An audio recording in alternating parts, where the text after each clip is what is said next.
தெரியும்.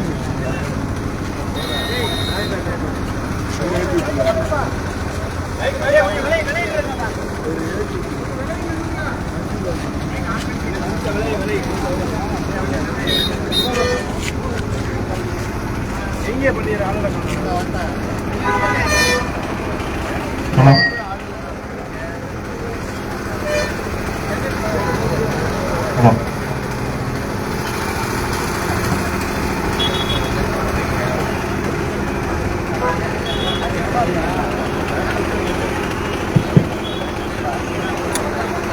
அன்பார்ந்த திருமயவாழ் பெரியவர்களே, தாய்மார்களே, கழக உடன்பிறப்புகளே, இப்பொழுது நமது மரியாதைக்குரிய அண்ணன் சிவபி அவர்கள் இங்கே வருகின்று விட்டார்கள். ஆங்காங்கே இருக்கின்ற கழக தோழர்கள் இங்கே நமது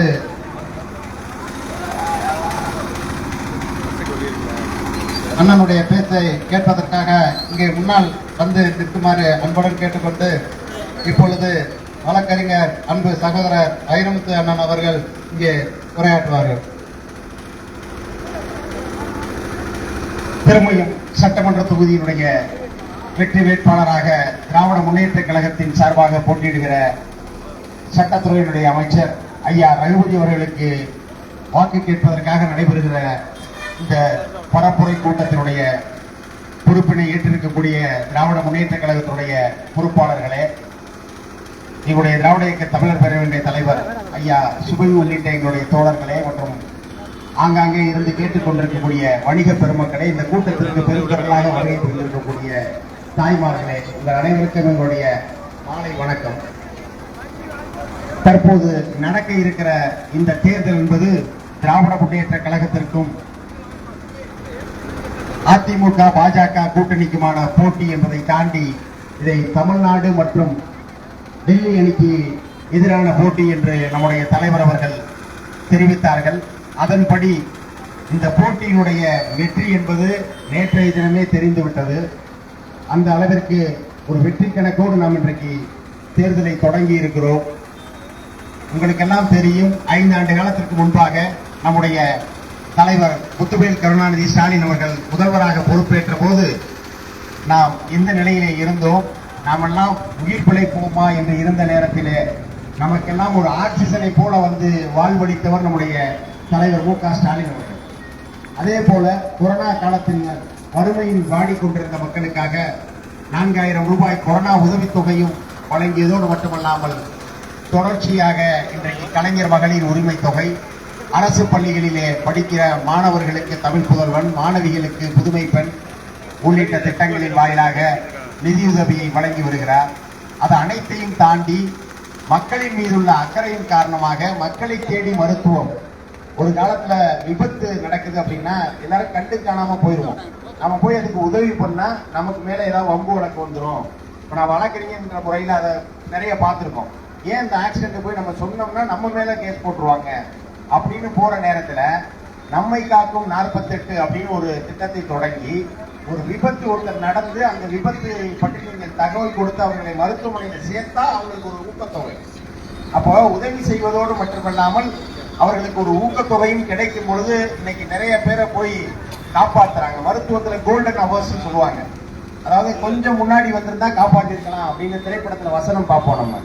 அந்த மாதிரி அந்த நேரத்தோடு நம்ம கொண்டு போய் சேர்த்தால் அவர்களை பிழைக்க வைத்து விடலாம். அப்படி செய்வதற்கு வழிவகுத்து அவர்களுக்கு ஒரு ஊக்கத்தொகை கொடுத்த ஆட்சி.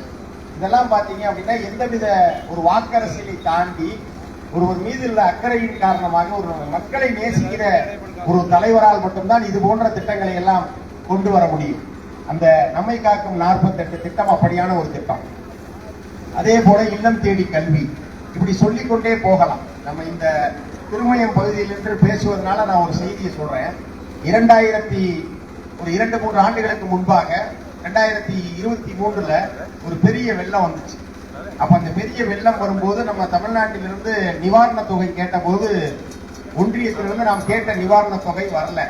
அப்ப முதல்வர் அவர்கள் மக்களுக்கு ஒரு வேண்டுகோள் வைத்தார். மக்கள் எல்லாம் உங்களால முடிஞ்ச தொகையை நீங்க முதலமைச்சர் பொது நிவாரண நிதிக்கு கொடுங்க அப்படின்னு சொல்லும் போது மதுரையை சேர்ந்த ஒருவர் தன்னுடைய அடையாளத்தை வெளிப்படுத்தாம ஒரு 1 லட்சம் ரூபாய் பணம் வந்து கொடுத்தார்.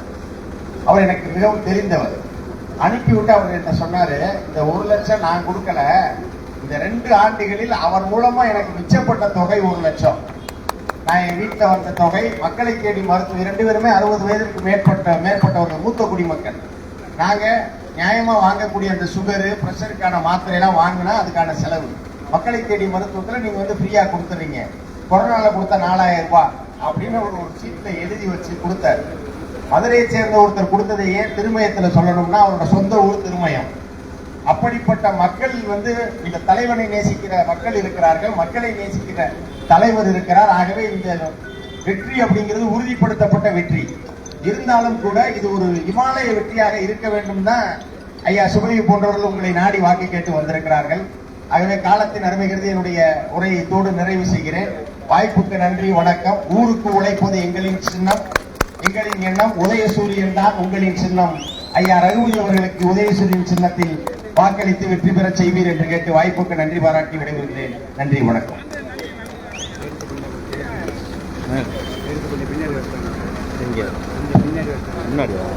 மரியாதைக்குரிய அண்ணன் சுபவி அவர்கள் இப்பொழுது நம்மளிடத்திலே மாண்புமிகு அமைச்சர் ரகுபதி அவர்களுக்கு வாக்கம் கேட்டு பேசுவார்கள். திருமயம் தொகுதி சட்டமன்றத்தினுடைய வாக்காளர் பெருமக்களே, இந்த நிகழ்ச்சியை சிறப்பாக ஏற்பாடு செய்திருக்கிற கழகத்தின் முதன்மை பொறுப்பாளர்களே, கூட்டணி கட்சி தலைவர்களே, கூடியிருக்கிற தாய்மார்களே, நண்பர்களே, வணிக பெருமக்களே, உங்கள் அனைவருக்கும் என் அன்பு வணக்கம். நேற்று இந்த நேரம் நாங்கள் திருப்பத்தூரில் பெரிய கருப்பன் அவர்களுக்கு வாக்குகளை கேட்டு பேசிக் கொண்டிருந்தோம். அப்போது எதிர்பாராமல் ஒரு நல்ல செய்தி வந்தது. தமிழ்நாட்டினுடைய மக்களவை தொகுதியை மக்கள் தொகையை வைத்து கணக்கிட போகிறோம் என்று சொல்லி நாம் குடும்ப நல திட்டத்தை நிறைவேற்றியதற்கு ஒரு தண்டனையாக நமக்கு வாய்ப்பை குறைத்து உத்தரப்பிரதேசம், பீகார் போன்ற மாநிலங்களில் அந்த மாநிலங்களவை மக்களவை உறுப்பினர்களின் எண்ணிக்கையை கூட்டப் போவதாக தில்லி அரசு அறிவித்திருந்தது. அதை எதிர்த்து இந்தியாவிலேயே நம்முடைய கழகத்தின் தலைவர் முதலமைச்சர் அவர்கள்தான் அந்த மசோதாவை நாமக்கல் சுற்றுப்பயணத்தின் போது எரித்தார். அந்த தீ இந்தியா முழுவதும் பரவி. அதற்கு பயனை நேற்று இரவு இந்த நேரம் பேசுகிற போது நாங்கள் அறிந்தோம். அந்த சட்ட முன்வடிவும் நாடாளுமன்றத்திலேயே தோல்வி அடைந்து விட்டது என்று. அது பாஜகவின் தோல்வி என்ற பாஜகவின் முதல் தோல்வி. தொடர்ந்து தமிழ்நாட்டிலும் தோல்வி வரப்போகிறது. நேற்றைக்கு அந்த செய்தி வந்தது. இன்றைக்கு திருமயத்திற்கு வந்து கொண்டிருக்கிற போது இப்போது ஒரு செய்தி வந்திருக்கிறது, நீங்கள் பார்த்திருப்பீர்கள். இன்னும் 2 மணி நேரத்தில் பிரதமர் மோடி நாட்டு மக்களுக்கு தொலைக்காட்சியிலே உரையாற்றப் போகிறார் என்று ஒரு செய்தி வந்திருக்கிறது. அவர் உரையாற்றினாலே வில்லங்கம் தான். உங்களுக்கெல்லாம் நினைவு இருக்கும். இப்படித்தான் ஒரு நாள் இரவு 8:30 மணிக்கு உரையாற்றினால் 2000 ரூபாய் செல்லாது. எனக்கு என்ன அச்சம், போவதற்குள் 500 ரூபாய் செல்லுமா செல்லாதா, என்ன சொல்ல போகிறார் என்று தெரியவில்லை. நம்முடைய தலைவர் பேசினால் பேசாமலேயே ஒரு நாள் காலையிலே பொழுது விடிந்தால் எல்லாருடைய கணக்கிலும் 5000 ரூபாய் வந்திருந்தது. நம் தலைவர் பேசினால் வரவு, மோடி பேசினால் செல்லல. இதை நாம் கணக்கிலே வைத்துக் கொள்ள வேண்டும். நான் அந்த 5000 ரூபாய் வந்த அன்றைக்கு எங்கள் வீட்டுக்கு பழம் கொண்டு வருகிற அம்மாவிடத்துல நான் சொன்னேன், அம்மா இன்றைக்கு உங்களுக்கு ஒரு 5000 ரூபாய் வரப்போகிறது. அந்த அம்மா திருப்பி பதில் சொல்லிட்டு நான் காலையிலேயே நாங்கள் எடுக்கிறோம். எவ்வளவு தெளிவாக இருக்கிறார்கள், நான் காலையிலேயே பணத்தை எடுத்து வந்து தெரியாது. எனவே இன்றைய அரசு தொடர வேண்டும் என்றால் இந்த தொகுதியிலிருந்து ஏற்கனவே 3 முறை இந்த சட்டமன்றத்தின் உறுப்பினராக இருந்திருக்கிற அண்ணன் ரகுபதி அவர்களை 4வது முறையும் நீங்கள் தேர்ந்தெடுக்க வேண்டும் என்று கேட்டுக்கொள்வதற்காக இங்கே வந்திருக்கிறோம். அவர் தொடர்ந்து இந்த சட்டமன்றத்திற்கு மட்டுமல்ல, தமிழ்நாட்டுக்கு பணியாற்றுவதற்கு, சட்டத்துறையில் அரசுக்கு வழிகாட்டுவதற்கு அண்ணன் ரகுபதி அவர்களை தேர்ந்தெடுக்க வேண்டும் என்கிற ஒரு வேண்டுகோளோடு வந்திருக்கிறோம்.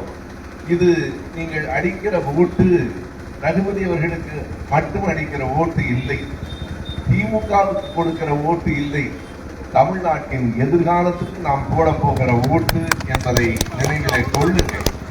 ஏன் நான் தமிழ்நாட்டின் எதிர்காலத்துக்கு என்று சொல்லுகிறேன் என்றால், தமிழ்நாட்டினுடைய எதிர்காலம் எப்படி செதுக்கப்படுகிறது, இதனை இங்கே இருக்கிற நாம் மட்டும் பேசினால் போதாது.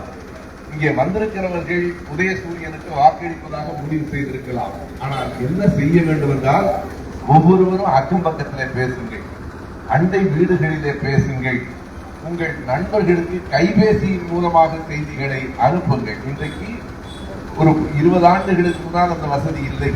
இன்றைக்கு அத்தனை பேரிடத்திலையும் கைபேசி இருக்கிறது. அத்தனை பேரிடத்திலையும் 2 நிமிடங்கள் 3 நிமிடங்களில் காணொலிகளாக நல்ல செய்திகள் வந்து கொண்டிருக்கின்றன. அவற்றை ஒரு நாளைக்கு 100 பேருக்காவது அனுப்புங்கள். நான் ஒரு காணொலி பார்த்தேன், அதை பல கூட்டங்களிலும் நான் சொல்லிக் கொண்டிருக்கிறேன், இங்கேயும் சொல்ல வேண்டும் என்று தோன்றுகிறது. அந்த காணொலி என்ன சொல்லுகிறது என்றால், நம்முடைய எடப்பாடி அவர்களும் அவருடைய கட்சியை சேர்ந்தவர்களும் ஓட்டு கேட்பதற்காக ஒரு வீட்டுக்கு வருகிறார்கள். அங்கே ஒரு பாட்டி உட்கார்ந்து இருக்கிறார், நீங்கள் பலரும் பார்த்திருக்கலாம். ஒரு பாட்டி உட்கார்ந்து இருக்கிறார். எடப்பாடி அந்த அம்மாவை பார்த்து அம்மா என்கிறார். அந்த அம்மா சொல்லுது, கொஞ்சம் இருங்கய்யா என்று சொல்லிவிட்டு தன் பேரனை பார்த்து, என்னடா சாப்பிடாம பள்ளிக்கூடத்துக்கு போறேன்னு கேட்கு. அவன் சொல்றான், பாட்டி இப்பெல்லாம் பள்ளிக்கூடத்திலேயே சாப்பாடு பண்றான், காலை உணவை பள்ளிக்கூடமே கொடுத்துருது. அப்படியா, சரி போயிட்டு வா. மறுபடியும் எடப்பாடி, அம்மா கொஞ்சம் இருங்க, யாரோ வர்றாங்க. யாரு வருகிறார்கள் என்று பார்த்தால், ரேஷன் கடையில இருந்து பொருளை கொண்டாந்து இருக்கிறோம்னு 2 பேர் எடுத்துட்டு வருவான். இது நான் இந்த சுற்றுப்பயணத்துக்கு 10 நாளைக்கு கிளம்புகிற போது வீட்டு கதவை தட்டினார்கள். யார் என்று பார்த்தேன், 70 வயதுக்கு மேற்பட்டவர்களுக்கு வீட்டுக்கே ரேஷன் பொருள் வருகிறது. கொண்டு வந்து கொடுப்பது நம்முடைய திராவிட மாடல் அரசு தான். எனவே அந்த பாட்டிக்கு ரேஷன் பொருள் எல்லாம் வந்த உடனே மறுபடியும் எடப்பாடி அம்மா பாரு இருங்க, என் மருமகன் ஏதோ வெளியே போயிட்டு வந்து என்னன்னு கேட்டுக்கிறாங்க. என்னம்மா எங்கம்மா போயிட்டு வர்றேன், 5000 ரூபாய் போட்டுருக்காங்க, பேங்க்ல எடுத்துட்டு வர்றாங்க. பேங்க் ரொம்ப தூரம் ஆச்சு, அதான் விடியல் பயணம் இருக்குல்ல, பஸ்ல போயிட்டு வந்துட்டேன். இத்தனைக்கும் பிறகு அந்த பாட்டி எடப்பாடியை பார்த்து, ஐயா என்னமோ சொல்ல வந்தீங்களே சொல்லுங்கன்னு கேட்டேன். அவர் சொல்லுவாரு, இனிமே சொல்றதுக்கு ஒண்ணும் இல்லை, எல்லாம் முடிஞ்சு போச்சு, யாருக்கு நீங்க ஓட்டு போட போறீங்கன்னு எனக்கு தெரிஞ்சிருச்சு, எனவே நான் புறப்படுறேன்னு. எனவே அதிமுக நண்பர்களை சொல்லி அனுப்புங்கள், ஆறுதல் சொல்லி அனுப்புங்கள். அடுத்த தேர்தலிலும் வெற்றி பெற முடியாது. இன்றைக்கு அதிமுகவை நாம் எதிர்க்கிறோம், பாஜக அழிக்கிறது. பாஜக பின்னால் நின்று கொண்டு அதிமுகவை கொஞ்சம் கொஞ்சமாக அழித்துக் கொண்டிருக்கிறது. உண்மையை சொன்னால் இந்த நாட்டை மட்டுமல்ல, அதிமுகவையும் நாம் தான் காப்பாற்ற வேண்டிய நிலை இன்றைக்கு வந்துவிட்டது. எனவே கவனமாக இருங்கள். திமுகவுக்கும் அதிமுகவுக்கும் தான் போட்டி என்றாலும் அதிமுகவை இயக்குகிற கட்சியாக பின்னால் மோடியும் அமித்ஷாவும் இருக்கிறார்கள். எனவே இந்த போட்டி யார் யாருக்கு இடையில, யாரோ ஒரு புதிதாக ஒரு நடிகர் வந்திருக்கிறார், இன்னொருவர் எப்போது பார்த்தாலும் ஒரு பொய் பேசிக் கொண்டிருக்கிறார், அவர்களெல்லாம் அல்ல. 2 பேருக்கு இடையில தான் போட்டி. நமக்கும் அதிமுகவுக்கும் அல்ல, தமிழ்நாட்டுக்கும் தில்லிக்கும் தான் போட்டி. தமிழ்நாட்டை தமிழ்நாடு ஆள வேண்டுமா, தமிழ்நாட்டை தில்லி ஆள வேண்டுமா என்று முடிவு செய்ய போகிற தேர்தல் தான் வரப்போகிற தேர்தல். நாம் வேறு யாருக்காவது தப்பி தவறி வாக்களித்தால் இந்த தமிழ்நாட்டை நாம் ஆள மாட்டோம்.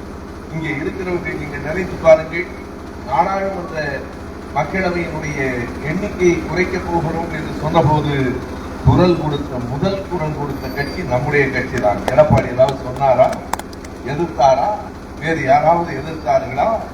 எதிர்த்ததும் அதை எரித்ததும் நாம் தான். எனவே தமிழ்நாட்டை காப்பாற்ற வேண்டும் என்று சொன்னால் திமுக வாக்களியுங்கள். திராவிட மாடல் ஆட்சியை மறுபடியும் கொண்டு வாருங்கள். மறுபடியும் 2021 மே 7 திரும்ப வேண்டும் என்பதற்காக உங்களை நாடி வந்திருக்கிறோம். மே 7ஆம் தேதி தான் நம்முடைய கழகத்தின் தலைவர் முதலமைச்சராக பதவியேற்றார். அந்த நாள் அவர் அப்போது தன் பெயரை எப்படி சொல்லி பதவியேற்றார் என்பதை நாம் எல்லோரும் அறிவோம். மு.க. ஸ்டாலின் என்னும் நான் என்று சொல்வார் என்றுதான் நினைத்தோம். அவர் அப்படி சொல்லவில்லை.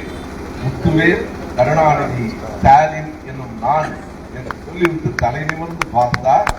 அது எப்படி இருந்தது என்றால், ஒரு பாலைவனத்திலே ஒரு பாறையின் மீது ஒரு சிங்கம் படுத்திருக்கும்.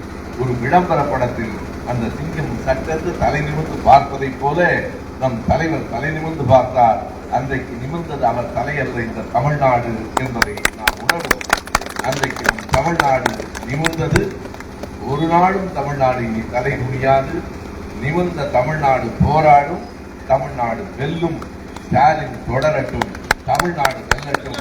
ஸ்டாலின் தொடரட்டும். தமிழ்நாடு வெல்லட்டும் என்னும் முழக்கம் நாடு முழுவதும் பரவட்டும். பெரியோர்களே, நண்பர்களே, இன்னும் ஒரு வாரம் கூட இடையில இல்லை. இந்த தேர்தலில் அனைவரும் பங்கேற்று வாக்களித்து நாம் இந்த தொகுதியில் நம்முடைய அமைச்சர் ரகுபதி அவர்களை தேர்ந்தெடுக்க வேண்டும். இன்றைக்கு அமைச்சராக இருக்கிற ரகுபதி அவர்கள் நாளைக்கும் அமைச்சராக தொடர்வதற்கு, நம் ஆட்சி தொடர்வதற்கு, திராவிட மாடல் அரசு மலர்வதற்கு அனைவரும் வாக்களியுங்கள். மறந்து விடாதீர்கள். நம்முடைய வேட்பாளர் அண்ணன் ரகுபதி அவர்கள். நம்முடைய சின்னம் உதயசூரியன். உதயசூரியன். உதயசூரியன். மறந்து விடாதீர்கள். வாக்களியுங்கள். நன்றி.